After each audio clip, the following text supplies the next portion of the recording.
Let's spend a few minutes to talk about Python's import statement and the concept of a module. To do that, I'm going to make a very simple file called simple.py.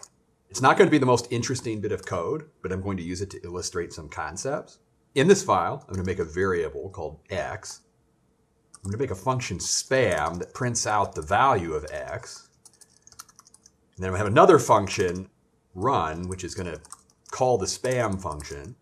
And then down here, I'm going to put some code that runs at the bottom. So I'll put in running. I'll make it call run. Not the most interesting Python code, but if you were to run this code, like I say, python3 simple.py, you would get output like that. It says it's running, it's calling spam, x is 42. Now, what I want to talk about next is the concept of the import statement.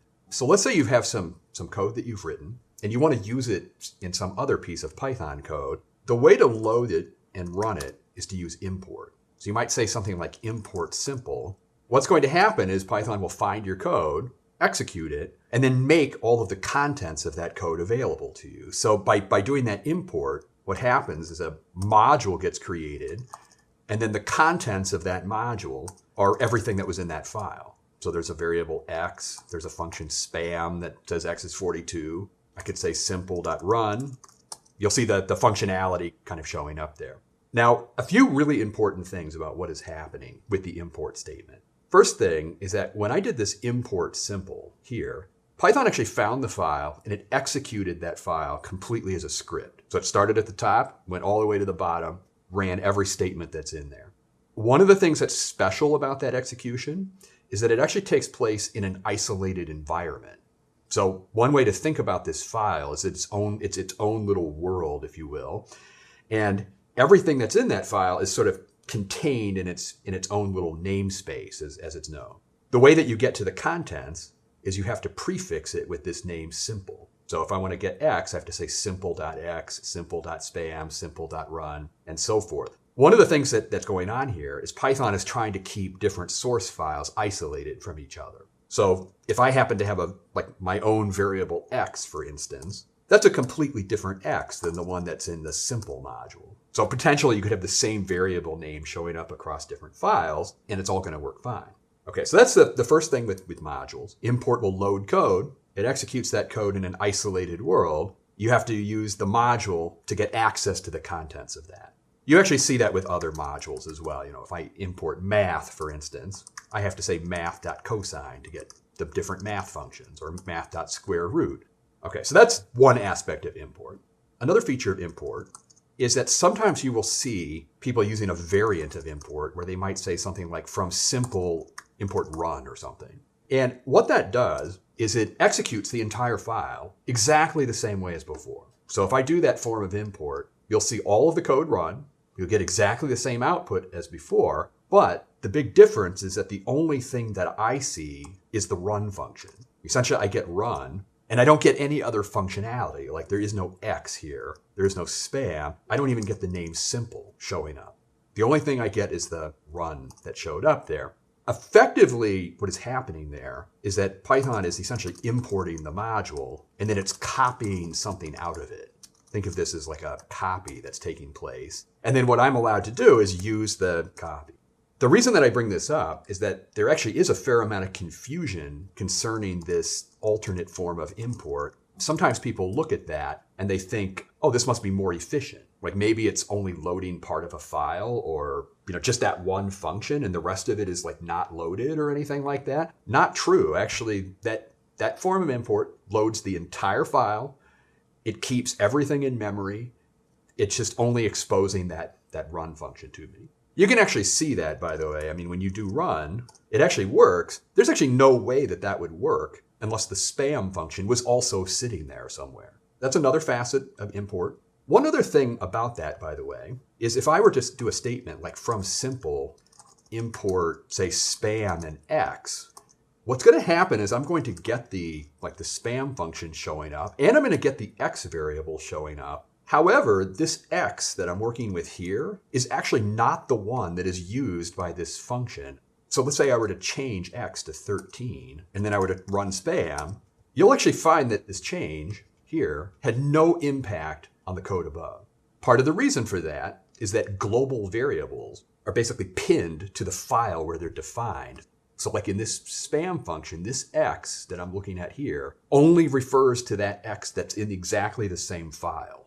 Down here in the interactive prompt, that's a different X that I've made there. If I want to get access to the original X, I have to import simple and refer to it in there. So if I were to change the value there, then you'll see the change show up. Each file that you make is essentially an isolated environment. Okay, now a couple of other aspects to modules that I want to talk about.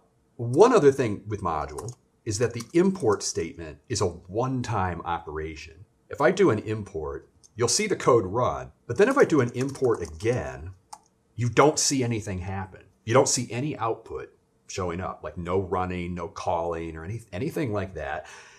What is happening there is Python caches all of the modules that have been loaded.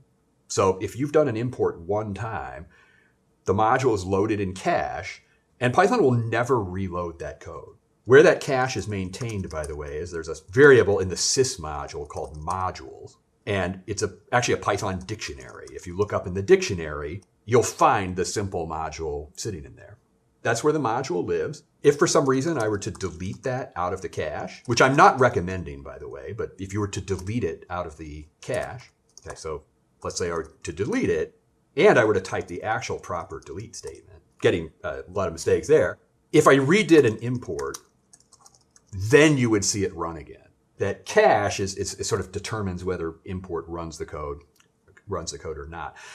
A very frequent mistake that people make when working with modules interactively is editing code and then trying to re-import it.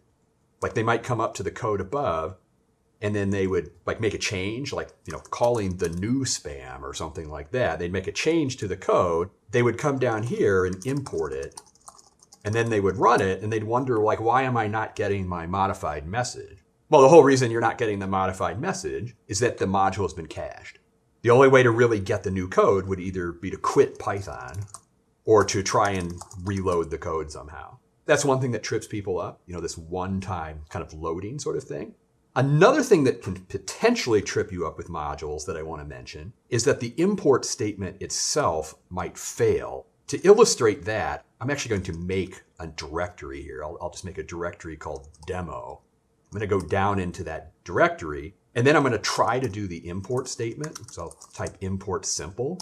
The reason that this fails is that Python just can't find the module at this point. So when you do an import, there's a list of paths that get checked for files. So in order to find your source code, what Python does is it consults this list, sys.path, just one directory at a time, looking for your source code. And if your code is not on that path, it just won't load. You get an import error. So one thing that may come up is you might have to alter this path. One of the things that you could do is append a directory to it. Like my code was actually up one level, so I could come in here and append a directory. That would let me import my module because now it's on the path. I'm not a huge fan of manually modifying the path like that. So an alternative approach is to set up an environment variable and then run Python with that in place. This is more of like you can temporarily set up the path in an environment. And then when you do that, then it will find your code because you've added a new directory there. Now there's one final thing that I want to talk about with modules, and it actually concerns this little fragment of code down at the bottom that says running and run. One of the things that you've noticed is when I run a module or I import a module, you see that code execute at the bottom. When using libraries, that is probably not what you want. Like it's actually not a great idea to have side effects like that, where if somebody imports your code, it starts printing things and doing things. And so one of the things that you can do is protect that code. And this is a technique that is very commonly done, where you'll put an if statement that checks the name of your module, and then you check to see whether you're the main program or not. So you might make a little change that looks like that. What is going to happen here is that program will work as a script. Like if somebody said Python simple.py, it will run and you'll see the output. However, if you run Python and you use the import statement, you won't see that code run. What is actually happening there is every single module knows its own name. Turns out that there's always a global variable name that is defined in Python. And if you're the main program or you're the interactive shell, your name is main.